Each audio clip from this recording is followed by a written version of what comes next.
my show. I called you yesterday. Good. You are fantastic. Thank you. Yes. A great host. Show is great. Listen to his show. Absolutely. 95.5. One mic. All I need is one mic. That's all I need.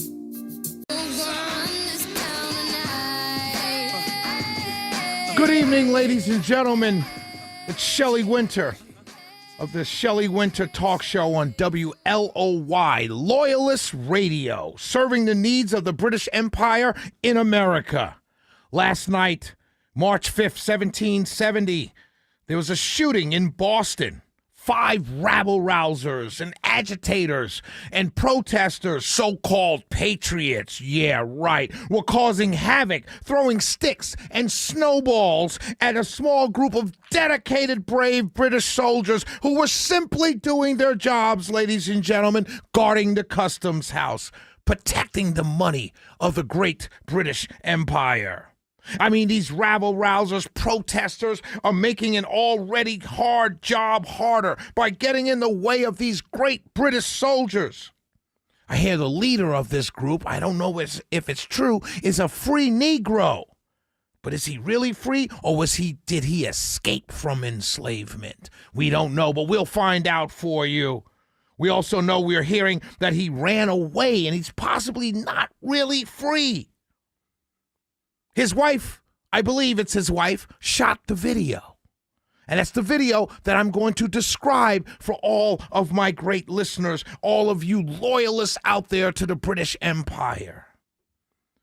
So our video starts off with these rabble-rousers screaming invectives and bad words and yelling violent rhetoric at the British soldiers. Small group, there's not a lot of them, but they're there to guard the customs house. And they're yelling and throwing snowballs, and we don't know what's in these snowballs. It could be ice. It could be rocks. It could be dangerous sticks. These soldiers' lives were in danger. And they're hurling the snowballs and hurling these ice balls, if you will, at these brave British soldiers who are simply doing their job. The video clearly shows that these protesters, these rabble-rousers, these agitators, throwing the snowballs, and the guards are telling these violent protesters to disperse. Why didn't they just comply? Why didn't they leave? Oh, in the video now, the soldiers are loading their muskets, and the violent rhetoric is getting more and more heated. More and more snowballs are being thrown at these brave British soldiers as they guard the customs house. They're telling them, stand down, disperse. Why don't they just comply? Why don't these rabble-rousers, why don't these radical protesters who are screaming for freedom, oh, you're already free, you're in a great British colony, call America. Why can't you stay here? Why can't you be happy? Why are you protesting? But they're telling them to disperse, get out of the streets. They're blocking commerce. They're blocking these British soldiers from doing their jobs. But they're not complying. They're throwing projectiles, weapons, if you will, at these British soldiers.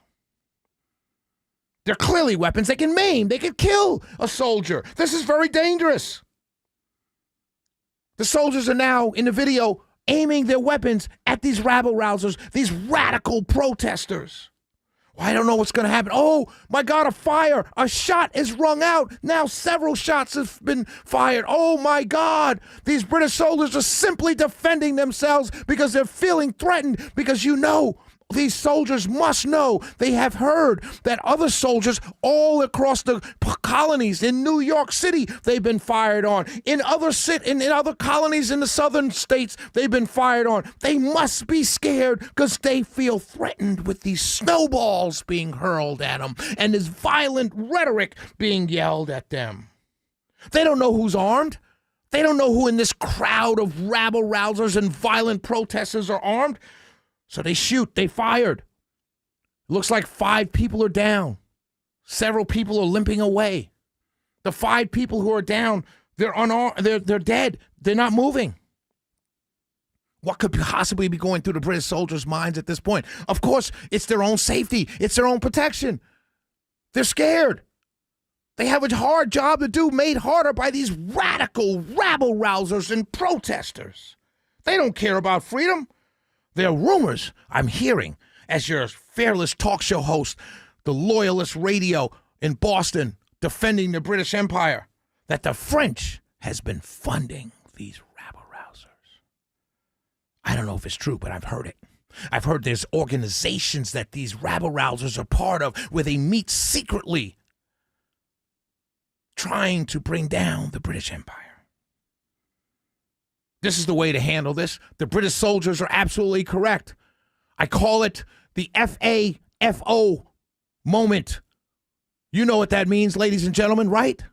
These British soldiers were absolutely correct in firing on these rabble-rousing, protesting, miscreants and malcontents. If these protesters didn't know when to listen to lawful orders to disperse, well, then they FAFO.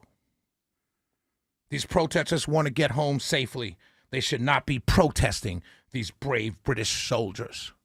If they want to go home to their families at night, they should comply with lawful orders given by the British soldiers in the Boston Common.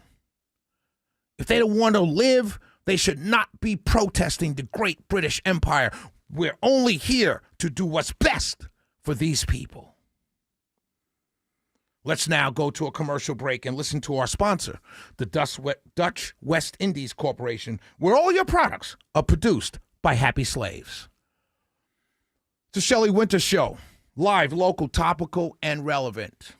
What you just heard was my interpretation of what a potential, if video existed at the time of the Boston Massacre in 1770, March 5th, how conservative radio host would have described it. Yes, that's how conservative radio host would have described it.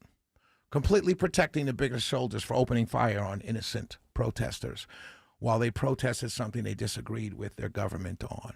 Conservative talkers back then, the loyalists, if you will, would have said, these people are rabble-rousers. They're radicals. They're funded by outsiders. It's exactly what you just heard me do. That's how many of you sound. You sound like people defending the empire. You don't sound like freedom-loving patriots. You sound like people defending the empire against your fellow citizens.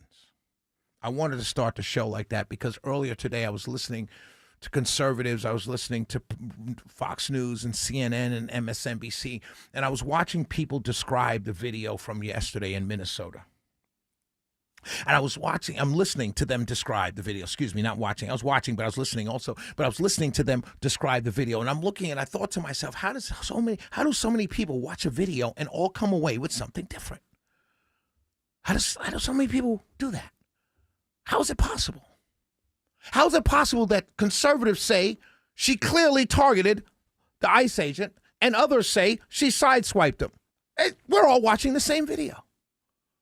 So I thought I'd start the show describing to you how I think conservative radio today would have described the 1770 Boston Massacre if those conservative talkers and hosts on TV were back then. They would have completely been defending the British Empire and telling you that the protesters were wrong. That's what they would have done. I'm here to tell you, ladies and gentlemen, I'm a sports fan. I've been a sports fan for as long. I probably was watching football on my grandfather's knee and my uncle's knee and my father's knee before I could read. I go way back with football. And it occurred to me today, I've always known the terms implicit bias and, and all these kind of different terms they give it. I've always known these things, but I realized today it hit me like a ton of bricks that I can be watching the Cowboys versus the Giants. I'm a Giant fan. And I could be watching it right next to my friend who's a Cowboy fan. We're both lifelong. He's lifelong Cowboys. I'm lifelong Giants. And we could be watching the same game. And a receiver can run down the field. And a pass can be thrown. And one of us will scream, depending on, let's say the receiver's a Cowboy receiver and the Giants are on defense. Both of us can look at the exact same play in real time. And I can come away saying, interference. And he can come away saying, no, he didn't touch him. We're both watching the same game. And we could both come away thinking two totally different things. You know why? Because it's not about the truth anymore. It's not about right or wrong anymore. It's all about winning. My side needs to win. My side needs to be correct. My side can't in any way, shape, or form be wrong. Anyway, anyhow, in any situation. Shelley Winter Show, 44872-0750, 1-800-WSB-TALK. I hope I made my point. We'll be right back.